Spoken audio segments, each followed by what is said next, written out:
नमस्कार, मी भूषण पुन्हा एकदा तुमचं सर्वांचं स्वागत करतो तुमच्या आवडत्या यूट्यूब चॅनलवर, अर्थात ज्याचं नाव आहे शब्दांची किमया।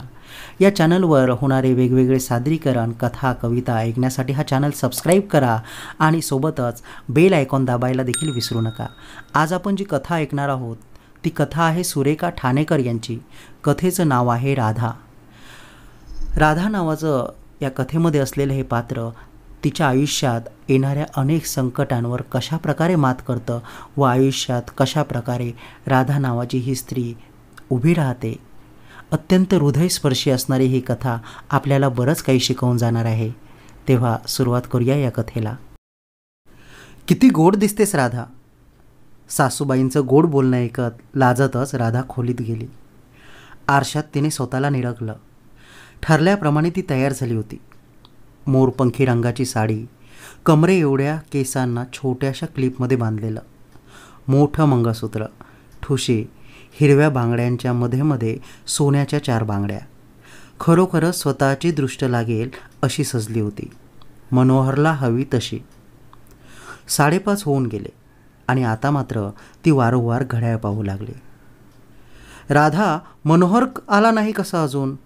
सासूबाई: आई, मी त्यांचीच वाट पाहते। राधा: फोन केलास का? सासूबाई: केला आणि अजून करतेच आहे, पण संपर्क क्षेत्राच्या बाहेर आहे असा मेसेज येतोय। राधा: स्वतःचं सगळं ठरवलं आणि आता काय म्हणून उशीर करावं बरं यांनी? स्वतःशीच ती पुटपुटत होती। 7 वाजून गेले। आता तर हद्दच केली यांनी, स्वतःच्या मनात म्हणाली। तेवढ्यात अंगणात एक गाडी येऊन थांबली। मनोहर आला या आशेने राधा धावतच दारात आली। श्रीधरला, मनोहरचा मित्र, उतरल्याचे तिने पाहिले। या ना भाऊजी। राधा: श्रीधर आत आला। श्रीधर, तुझ्या शर्टावर डाग कसले आहेत? सासूबाई: काकू, मनोहरला अपघात झाला, तो आता आपल्यात नाही। श्रीधर: त्याचं वाक्य पुरे होतं न होतं तो राधा जमिनीवर धाडकन कोसळली। बातमी वाऱ्यासारखी पसरली आणि घराबाहेर गावकऱ्यांची गर्दी जमली। मनोहरचे आई बाबा हाय मोकलून रडत होते। राधाला शेजारच्यांनी कसेबसे शुद्धीवर आणले। तिच्याशी सर्व बोलत होते, पण ती शून्य नजरेने एकाच ठिकाणी पाहत होती। तिला रडवण्यासाठी गावातल्या शेजारणी, नातेवाईक बराच प्रयत्न करत होते, पण व्यर्थ। 9:30च्या सुमारास मनोहरचा मृतदेह ॲम्ब्युलन्समधून आला। जवळजवळ सारा गाव लुटला होता। त्याच्या ऑफिसातूनही बरीच मंडळी आली होती। मनोहरच्या मृतदेहापाशी आई व त्याचे बाबा त्याच्या आठवणी काढून काढून रडत होते। त्या मायपित्यांवर कोसळलेले संकट त्यांनाच माहीत। राधाला मनोहरपाशी कसंबसं करून बसवलं गेलं, तरीही राधा शून्य नजरेने तिथे बसली होती। अखेर मनोहरच्या आईने तिला जवळ घेतले। त्याच्या आठवणी ती जागवू लागली, तरीही राधात काहीच बदल झाला नव्हता। ती शून्य नजरेने शांत बसली होती। अंत्यविधीचे काही संस्कार तिथे केले गेले। गावातल्या एका आजींनी भरलेल्या हिरव्या बांगड्यांचे राधाचे हात जमिनीवर आदळले। तिच्या कपाळावरचे कुंकू पुसले, मंगळसूत्र गळ्यातून बाहेर काढले। राधामध्ये काहीही बदल नव्हता। मृतदेह उचलण्याची वेळ आली। मृतदेह उचलायला लागताच जमलेल्यांनी टाहो फोडला आणि राधा हल्ली। मनोहर, मनोहर अशा मोठ्या हाका मारू लागली। खांदेकरांना अडवू लागली। कुठे नेता यांना? जा आमच्या खोलीत झोपवा, आम्हाला बाहेर जायचंय लगेच, ती भरभरून बडबडत होती। तिच्यामुळे आई व बाबा अधिकच रडू लागले। अखेर तिला आवर घालत पुरुष मंडळी बाहेर पडली। राधा धावत त्यांच्या मागे गेली आणि धाडकन पुन्हा कोसळली। पुनश्च शेजारनी तिला उचलण्यासाठी धावल्या। तिची शुद्ध हरपली होती। तिने नेसलेली मोरपंखी साडी आता रक्ताने भरली होती। मालू काकीने तिला खोलीत आणावयास सांगितले। गरम पाणी ठेवावयास सांगून ती तिच्या घरून कसलीशी मुळी घेऊन आली उगाळून तिने राधाला पाजले. राधा शुद्धीवर आली नाही, पण तिला खूप ब्लिडिंग चालू झाली. मालू काकी तिची काळजी घेत होती. मालूकडनं राधाच्या पोटात वाढत असलेला आपला वंश गेल्याचे कळताच मनोहरची आई पुन्हा ढासळली. कोसळलेल्या संकटातही ती राधाची काळजी घेत होती. अखेर राधा शुद्धीवर आली. स्वतःवर कोसळलेले आभाळभर दुःख घेऊन तिने आधी खूप आक्रोश केला, पण मनोहरच्या आठवणींनी ती हळूहळू शांत होत गेली. अनाथ राधा मुलींच्या वसतिगृहात लहानाची मोठी झाली. डीएडची पदवी घेऊन जिल्हा परिषदेच्या एका शाळेत ती नोकरीलाही लागली. सतत होणाऱ्या बदल्यांमुळे ती शाळेच्या बाजूलाच राहण्याची सोय पाहत असे. मनोहरही जिल्हा परिषदेमध्ये क्लार्कचे काम करत होता. कामासाठी राधा तिथे येत असे. मनोहरची सहकारी कविता हिची राधा मैत्रीण होती. तिच्याचमुळे मनोहर व राधाची ओळख झाली. तिच्या आचरणावरून मनोहरच्या मनात ती वसू लागली आणि थोड्याच दिवसात त्याने तिला मागणी घातली. शिरपूर गावात मनोहर लहानाचा मोठा झाला. आई वडिलांच्या संस्कारानुसार मनाने व आचरणानेही चांगला होता. गाव तसं लहान होतं, पण तेथील ग्रामपंचायतीच्या सदस्यांच्या मेहनतीमुळे गाव विकासाच्या दिशेने वाटचाल करत होते. त्याचे वडील गावातल्या छोट्याशा फॅक्टरीत कामाला होते. मुलाला शिकवण्याचे स्वप्न उरी बाळगून त्यांनी ते पूर्ण करून दाखवले. वडिलोपार्जित घर होते, पण मोडकळीस आलेले. आजूबाजूला छान झाडी होती. अंगणात स्वतःची विहीर होती. आई ही बाबांना मुलाची साथ देत होती. मनोहर आपल्या आईबाबांना चांगलाच ओळखत होता, म्हणून त्याने स्वतःच आपल्या लग्नाचा विषय त्यांच्या समक्ष मांडला. राधाला पाहताच त्यांना ती खूप आवडली. त्यात ती शिक्षिका आहे म्हटल्यावर त्यांना अधिकच आनंद झाला. नवीन सून येणार म्हणून आईने घर दुरुस्ती करण्याचे मनोहरला सुचवले. मनोहरने जवळच्या मित्राच्या ओळखीने छोटेखानी बंगल्यासारखे राधाला हवे तसे घर बांधून घेतले. झाडांबरोबर तिने भाजीपाला पिकवण्याच्या उद्देशाने जागाही तयार करून घेतली होती. राधाने साठवलेले पैसे मनोहरला दिले. खरं तर त्याला ते पैसे घेणे पटत नव्हते, पण राधाच्या आग्रहाखातर त्याने ते घेतले. तसेच थोडं लोनही उचललं होतं. लग्न ठरलं, पण राधाच्या बाजूने कोणी नाही असे तिला वाटू नये म्हणून मनोहरच्या आईने तिच्या भावाच्या घरी तिला ठेवले. विधिवत लग्न सोहळा पार पडला. दोघांचं एकमेकांवर जीवापाड प्रेम होतं. आईबाबांना सांभाळत त्यांनी त्यांचा संसार सुरू केला. मनोहरने ओळखीने तिला त्याच्याच गावात बदली मिळवून दिली. त्यामुळे तिला आईबाबांना व्यवस्थित वेळ देता येत होता. शिवाय नोकरीची जबाबदारीही ती व्यवस्थित पार पाडत होती. आईबाबाही राधावर मनापासून प्रेम करत होते. अनाथ राधा नेहमी परमेश्वराकडे आपली उणीव घेऊन रडायची. आता मात्र खऱ्या अर्थानं ती स्वतःला सुखी मानत होती. गावासाठी आदर्श जोडा म्हणूनच त्यांची ओळख झाली होती. लग्नाला 6 महिने उलटले असतील. आदल्या रात्री तिला थकल्यासारखे मध्येच घेरी येते असं वाटत होतं. मनोहरला किंवा आईबाबांना काहीही न सांगता तिने दुसऱ्या दिवशी शाळेतल्या कीर्तिकर बाईंना त्याबद्दल सांगितलं. तसेच पाळी पुढे सरकल्याचेही तिने त्यांना सांगितलं. कीर्तिकर बाईंनी तिला जवळच्या आरोग्य केंद्रात नेलं. डॉक्टर त्यावेळेत नव्हते, म्हणून तिथल्या सेविकेने चाचणी अंतर्गत ती गरोदर असल्याचे सांगितले. आपल्या सुखात अधिक भर पडणारी बातमी तिने मनोहरला फोन करून लगेचच सांगितली. त्याच्याही आनंदाला पारावार उरला नाही. आईबाबांना सरप्राईज देऊ असं सांगत त्याने तिला त्याच्या आवडत्या साडीत केशभूषेत तयार होऊन राहायला सांगितले. सर्वांना घेऊन मठात जायचा प्लॅन त्याने केला होता. त्याच्या आनंदात गुरूंचा आशीर्वाद त्यांच्यासाठी मुलाचा होता. 1 तासाचे कन्सेशन घेऊन ती घरी आली होती. स्वतः तयार होऊन आईबाबांनाही तिने तयार होण्यास सांगितले. त्यांनी कारण विचारताच मनोहरने काही सांगितले नसल्याचे भासवले. आता तिला मनोहर कधी येतो व आईबाबांना ही गोड बातमी आपण कधी सांगतोय असं झालं होतं. मनोहरही लवकरच ऑफिसातून निघाला. 2 व्हीलर काढून त्याने साडीच्या दुकानासमोर पार्क केली. राधासाठी सुंदर साडी खरेदी केली. तसेच आपली आई आजी होणार म्हणून तिच्यासाठी तिला आवडेल अशी साडी घेतली. मिठाईच्या दुकानात जाऊन घरातल्या सर्वांसाठी व मठात नेण्यासाठी मिठाई बांधून घेतली. सामानाला डिक्कीत व इतरत्र जागा करून तो निघणार एवढ्यात एका लहान मुलीला गजरे विकताना पाहून त्याने भरपूर गजरेही खरेदी केले. नेहमीचाच तो रस्ता, पण या क्षणाला त्याला तो लांब पल्ल्यासारखा भासत होता. गावात शिरण्याच्या वाटेच्या आधीचा रस्ता खडबडीत होता. त्याच खडबडीत वाटेवर आनंदाच्या भरात गाडी चालवत असताना मागून एक ट्रक आला. त्या ट्रकचा तोल गेला आणि मनोहरच्या गाडीला जोरदार धडक बसली. गाडीबरोबर मनोहर खाली दगडावर आदळला आणि तो ट्रक त्याच्या अंगावरून गेला. त्याने घेतलेले गजरे, मिठाई अस्ताव्यस्त पडली होती. पुढे जाऊन तो ट्रक थांबला. मागच्या गाड्याही थांबल्या. मनोहरच्या मदतीसाठी लोक सरसावले, पण मनोहर शांत झाल्याचे त्या सर्वांनाच कळून चुकले. ट्रकवाल्याला पकडत एकाने पोलिसांना फोन केला, तर एका 4 व्हीलर चालवणाऱ्या माणसाने मनोहरला इस्पितळात नेण्यासाठी इतरांची मदत घेतली. या सर्वांच्या श्रीधर होता. पोलीस पंचनामा झाला.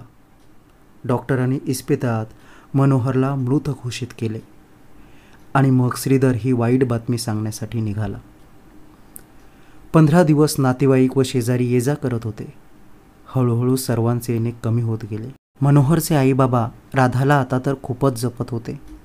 त्यांच्यावरही तेवढेच दुःख कोसळूनही ते आपलीच काळजी करतायत हे लक्षात घेऊन तिनेही सावरण्याचे ठरवले. दिवसभर सासू सासऱ्यांची काळजी घेत ती रात्री रूममध्ये यायची. तेव्हा मनोहरचा शर्ट घेऊन जोरजोरात रडायची, पण रडण्याला आवाज नव्हता. तो तिने कधी येऊच दिला नाही. पोलिसांनी गाडीच्या डिक्कीत असलेल्या साड्या घरी आणून दिल्या होत्या. कधी कधी राधा ती साडी नेसून नटून मनोहरच्या फोटोसमोर उभी राहायची व पुन्हा सारं आठवून कोसळून रडायची. 1.25 महिन्यांनी ती पुन्हा शाळेत जायला लागली. हसरा खेळता परिवार चावी दिल्याप्रमाणे जगत होता. एकमेकांना सावरण्यासाठीच्या प्रयत्नात दिवस ढकलत होता. 6 महिने उलटले असतील तोच राधाला तिची बदली झाल्याचे पत्र मिळाले. 70 किलोमीटरवर असलेल्या गोठेवाडीतल्या शाळेत बदली झाल्याचे तिला समजले. सासू सासऱ्यांना तिने याबाबत कल्पना दिली. तू नोकरी सोडून दे राधा, विम्याचे पैसे व मनोहरच्या मिळालेल्या पैशातून आपण घर चालवू. बाबांनी राधाला आपण यावर बोलू म्हणत तिला खोलीत जाण्यास सांगितले. तिला जाऊ दे, आपण तिची बदली होण्यासाठी प्रयत्न करू. त्या निरागस मुलांमध्ये आपली पोर रमली आहे. बाबा आईला धीर देत म्हणाले.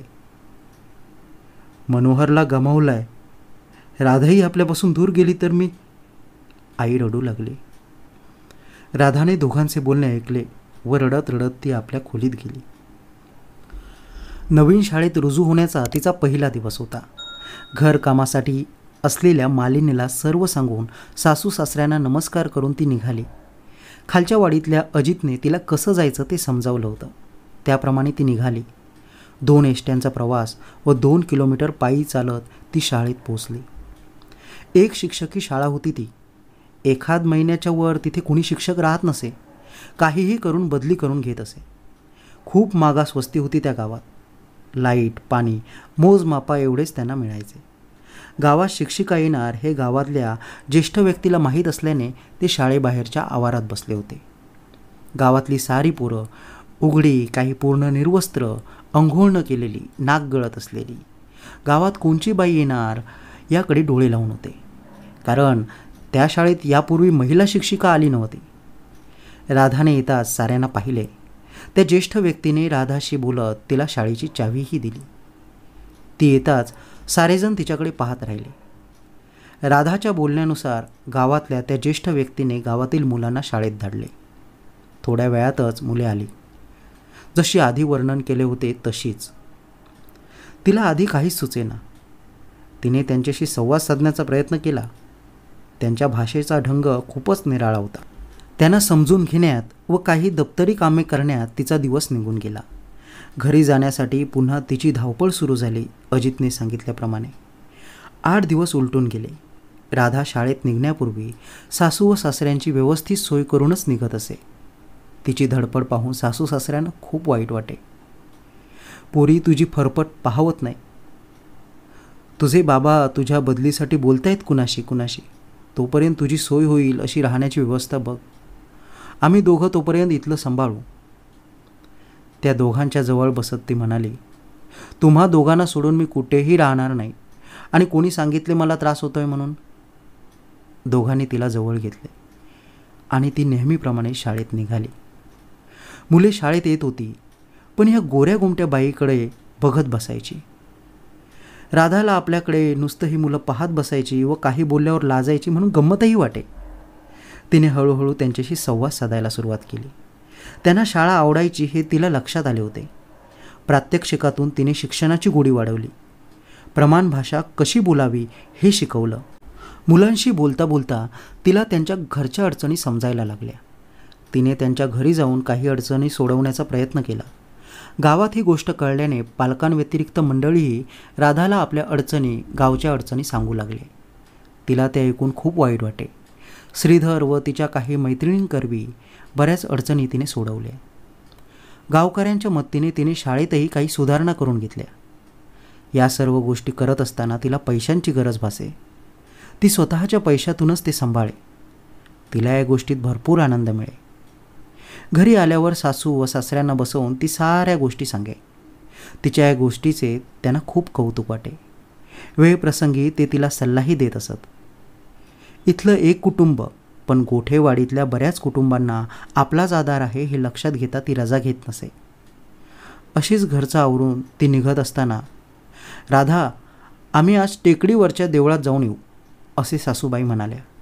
सांभाळून जा म्हणत तिने घर सोडलं. दर 6 महिन्यातून एकदा राधाचे सासू सासरे टेकडीवरच्या देवीची ओटी भरून येत असत. तिच्या पाठोपाठ तेही निघाले. देवीचे दर्शन घेऊन ते टेकडीवरून उतरत असताना राधाच्या सासूबाईंचा पाय घसरला आणि त्या पाठीवर आदळत घरंगळत एका झाडापाशी धडकल्या. त्यांना सावरायला गेलेले तिचे सासरेही असेच आदळले व थोडक्यात बचावले. गावातल्या लोकांची देवळात ये जा चालू असल्याने ओळखीच्यांनी लगेच त्या दोघांना सावरले. पाठ धरून राधाच्या सासूबाई बोंबलत होत्या म्हणून जमलेल्या लोकांनी जवळच्या इस्पितळात नेले. एक्सरे वगैरे काढल्यावर सासूबाईंना डॉक्टरांनी लगेचच ॲडमिट करून घेतले. सासऱ्यांनाही दुखापत झाल्याने त्यांनाही औषधपाणी करण्यात आले. राधाला समजताच राधाची धावपळ सुरू झाली. आधी तिने 8 दिवस रजा घेतली. नंतर मालिनीच्या ओळखीने दिवसभरासाठी एक बाई मिळाल्याने ती निश्चिंत झाली. राधाला आपले करावे लागते या विचारात तिच्या सासूबाई दुःखी होत, पण राधाच त्यांना सावरे. 8 दिवसांनी पुन्हा तिची शाळेची वारी सुरू झाली. ती शाळेत पोचली. कुलूप उघडत असताना, तुम्ही पण आम्हाला सोडून जाणार? तिचा पदर खेचत त्या चिमुरडीने ते वाक्य उच्चारल्यावर राधाला भरून आले. गावच्या समस्या पाहता त्या शाळेत शिक्षक का टिकत नव्हते हे तिला माहीत होते. पण राधाला त्या चिमुकलीबरोबर असणाऱ्या इतर मुलांच्या डोळ्यात प्रेम दिसले व तिलाही खूप भरून आले. गावातल्या मुलांना स्वावलंबनाचा धडा तर तिला शिकवायचा होता, पण सोयीचं काय हा गहन प्रश्न होता. घरी जाता येता तिला हा प्रश्न भेडसावायचा. आपल्या घराकडे लक्ष ठेवत तिला गावाचाही विकास करावयाचा होता. या विचारात ती प्रवास करत असताना वेळेचा होणारा अपव्यय तिला जाणवायचा. गावातल्या सीमाला तिने गाडी चालवताना पाहिले होते. तिने तिची भेट घेऊन गाडी शिकवण्यास तिला सांगितले. त्याप्रमाणे तिच्या येण्याच्या वेळेत सीमा बस थांब्यावर उभी असायची. आधी सीमाने स्वतःच्या गाडीवर तिला शिकवले. खरं तर गाडी शिकण्यासाठी मनोहर हट्ट करायचा तेव्हा राधा खूप घाबरायची. तो तिला बाहेर जाताना गावाबाहेर आल्यावर मुद्दाम पुढे बसवायचा व स्वतः मागे राहून तिला शिकण्यासाठी प्रेरित करायचा. पण राधा घाबरून घामाने ओलीचिंब व्हायची. सीमाच्या गाडीवर ती 4 दिवसात शिकली. सासू सासऱ्यांना तिने याबद्दल सांगितले. आधीचा धोका लक्षात घेता सासूबाईंना पुनश्च धोका पत्करायचा नव्हता. पण सासऱ्यांनी बायकोला समजावत तिची संभाव्य भीती नाहीशी केली व राधाला बळ दिले. सीमा व श्रीधरच्या मदतीने गाडीची निवड करत 8च दिवसात गाडी चालवत राधा शाळेपर्यंत आणू लागली. तिला जे प्रश्न हाताळायचे होते त्या प्रश्नांनीच तिला जणू बळ दिलं होतं. आता तिने हा प्रश्न तालुक्याला मांडण्याचा पण केला. श्रीधरने तिला यात मुलाची साथ दिली. तालुक्याच्या कार्यालयात तिला या गोष्टीसाठी परावृत्त करणारे बरेच भेटले, पण तिनेही आपला आग्रह सोडला नाही. तालुक्याच्या नकाशावर दिसणाऱ्या या पुसटशा गावाला तिने ठळक बातम्यांवर आणले. मीडियावाल्यांच्या मदतीने गोठेवाडीतल्या महत्त्वाच्या समस्या वारंवार मांडल्या गेल्याने गावात सरकारी कर्मचारी फिरकू लागले. हळूहळू प्रत्येक घरात लाईटसाठी मीटर लागले. रात्रीच्या अंधारातला उजळलेला गाव कित्येकांच्या दृष्टीस पडला. दिवसातून 1 तास का होईना गावात लोकांना पाणी भरायला मिळाले म्हणून पूर्वीची अस्वच्छतेची बाब मिटायला लागली. लांबून पाणी आणण्याची त्या लोकांची पायपीट थांबली. दिवसातून 2 वेळा गावातून तालुक्याच्या ठिकाणी एसटी जायला लागली. गावातल्या बऱ्याच लोकांना रोजगार उपलब्ध झाला. गावचा सर्व कायापालट राधाने करून दाखवला. आदिवासी विभागात शाळेला नवं रुपडं तिच्याच मुळे मिळालं. या बातम्या लपून राहिल्या नाहीत. शासकीय स्तरावर राधाला आदर्श शिक्षक पुरस्कार प्राप्त झाला. त्या दिवशी ती खोलीत खूप रडली. साऱ्यांच्या तोंडी तिचंच कौतुक होतं, पण नेहमी ज्याला तिचं मनापासून कौतुक होतं त्याला ती आठवत होती. हमसून हमसून ती रडत होती, नेहमीसारखंच आवाज न येऊ देता. पुरस्काराची रक्कमही तिने शाळेसाठीच खर्च केली. गोठेवाडीतल्या लोकांना देवाच्या रूपात राधा भेटली होती. गोठेवाडीत सारेजण तिचं कौतुक करत, पण त्या सर्वांच्या साथीचे बळही तिला मिळालं होतं. इतर शाळांमध्येही तिच्या नावाची चर्चा सुरू होती. अशातच एके दिवशी तिच्या बदलीचे पत्र तिच्या हाती पडले. शाळेतल्या मुलांना ही गोष्ट समजली व हळूहळू गावात बातमी पसरली. मुलांच्या व गावातील लोकांच्या न बोलताही तिला भावना समजल्या आणि आपल्या घरात प्रथम कळवून तिने बदली रद्द केली. आदिवासी पाड्यात शिक्षक टिकत नसे. इथे तर राधाने साऱ्या गोष्टी वेगळ्या करून दाखवल्याने खुद्द शिक्षण अधिकाऱ्यांनी या गोष्टीची दखल घेतली. त्याने शाळेला व राधाला भेट दिली. तिचं मुलांचं कौतुक केलं. तिच्या पगारात या पाड्यात काम केल्याने वाढ झालीच होती. त्यांनी त्यांच्यातर्फे तिला काही रक्कमही भेट दिली. या सर्व गोष्टी वर्तमानपत्रात छापून येत होत्या. राधाच्या सासू व सासऱ्यांचा ऊर अभिमानाने भरून येत होता. इकडे श्रीधर राधाला आधीपासूनच ओळखत होता. मनोहर हयात असताना मनोहरच्या तोंडी तिचं कौतुक नाही असा एकही दिवस गेला नव्हता. शाळेच्या कामासंबंधी वारंवार राधाशी होत असलेली भेट त्याला मनोहरचे शब्द आठवण करून देत होते.